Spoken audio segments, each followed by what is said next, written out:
Hello and welcome to Cinema Wellman. I am your host, David, and June is in the rear view and 2026 is half over, and time flies, and I'm getting old, and I'm trying not to think about it. And let's talk about movies.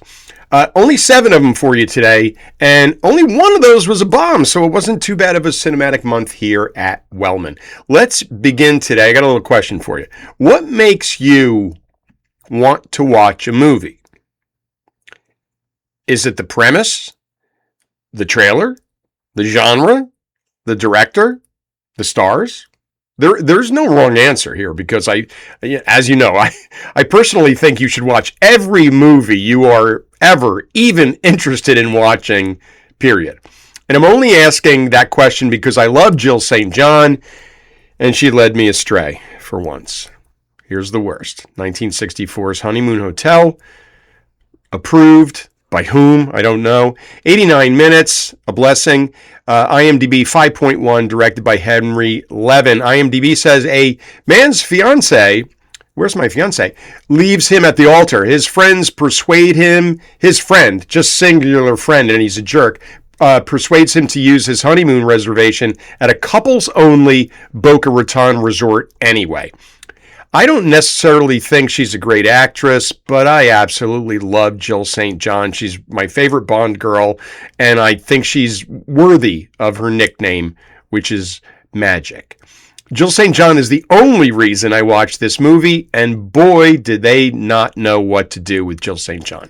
I hated this movie because of how all women were treated, not only my friend. Here's the list. The female characters in this movie were all stereotypically terrible, cookie-cutter, paint-by-numbers characters.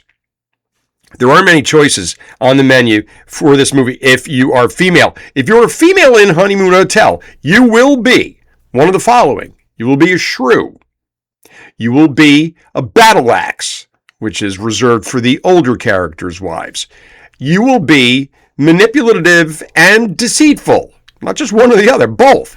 Or here's another choice, brainless idiot. And that's what makes this film so insulting. And I'm not even going to delve into how creepy Bob Goulet's character is. It's a yuck with a capital Y. Jill St. John's character is completely brainless and spends most of the movie in next to nothing while doing things like walking into a glass door. It was sad to see Jill put through that. I hope she was well compensated. The positive thing about Honeymoon Hotel is that it was the only film on the worst list this month, so good for us. Now, a half dozen films we actually think are worth a look, starting with a bleak Finnish rom-com of all things. It's Ariel from 1988, not rated 72 minutes. IMDb rates it 7.4, directed by Aki Kaurismäki.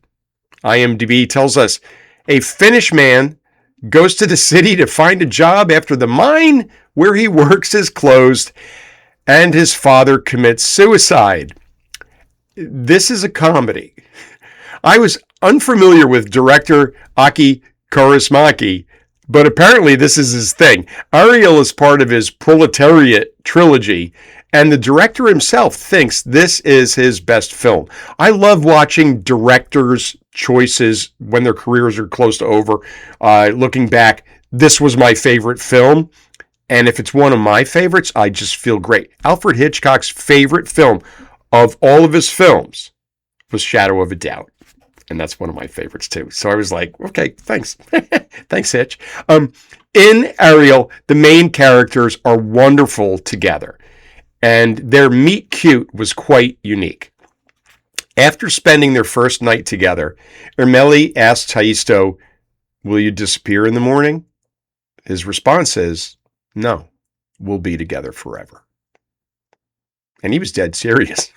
This pair grew on me over the course of the film, and even though they really have nothing, they actually have everything. Next up is a film I was surprised that I had not seen given its subject matter from 1958. It's A Night to Remember. Not rated, 123 minutes, IMDb 7.9. Directed by Roy Ward Baker. IMDb, on her maiden voyage In April 1912, a few days after Grandma Lou was born, the supposedly unsinkable RMS Titanic strikes an iceberg in the Atlantic Ocean. Spoiler alert, it sinks.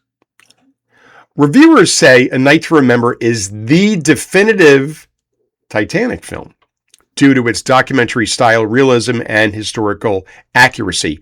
The filmmakers interviewed several surviving passengers and members of the crew, which is why it's such an accurate depiction of events. You may be familiar with another, Titanic movie that was made in 1997. Well, it was this film that inspired that director to make his Titanic movie, and he lifted ideas, plot lines, conversations, and characters from it. The special effects were also impressive. But as I watched this, I wondered why they didn't show the ship breaking in half, and I had forgotten that they didn't realize that had happened until the wreckage was discovered in 1985. If you're a fan of that 1997 movie, I think you'll definitely enjoy A Night to Remember. Next up is a movie titled Fast Charlie, whose main character is named Charlie Swift. I get it. Okay, Fast Charlie 2023, not rated, 90 minutes, IMDb 6.0, directed by Philip Noyce. IMDb says, for 20 years, Charlie Swift has been a fixer and hitman for a mob boss named Stan. Aren't all mob bosses named Stan? After a rival boss puts a hit on Stan and his crew, Charlie is the sole survivor and decides to avenge his friend. Pierce Brosnan may be my fourth favorite James Bond, but he's back on Cinema Wellman's Best of the Month list for the third time. Black Bag, The Outlaws, so he must be doing something right post 007. Charlie's boss in this film is played by our friend James Caan in his final role before his death.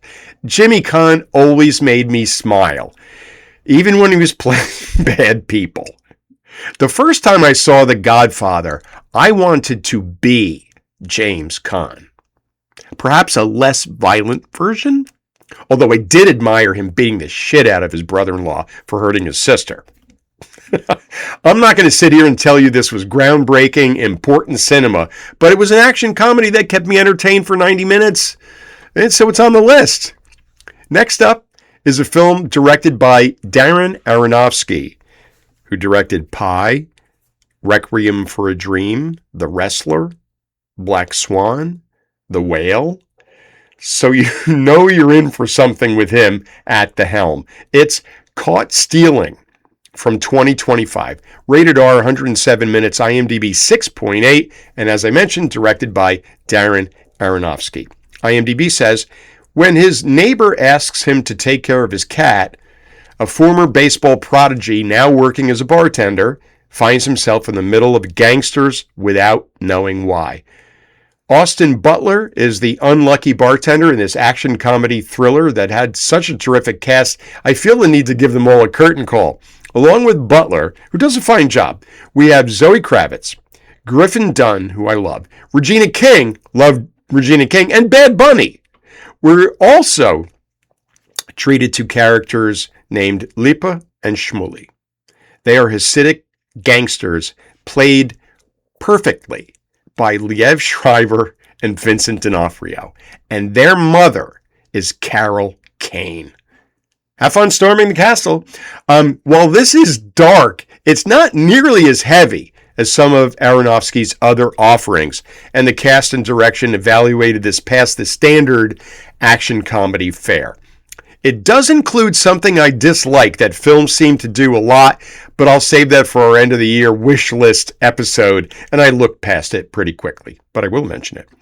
Next up is a movie I assumed was going to be a certain type of movie, and I was wrong. You know what happens when you assume. From 2025, it's Slanted. Rated R, 104 minutes, IMDb 5.7, directed by Amy Wang. IMDb says, an insecure Chinese-American teenager undergoes experimental surgery to appear white, hoping to secure the prom queen title and peer acceptance.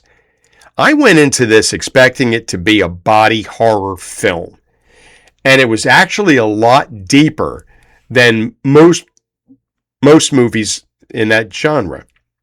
And the premise is very thought-provoking.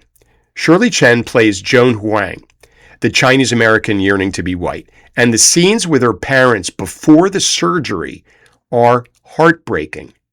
Shirley's parents are proud of their Chinese heritage and don't understand why their daughter would want to abandon all that.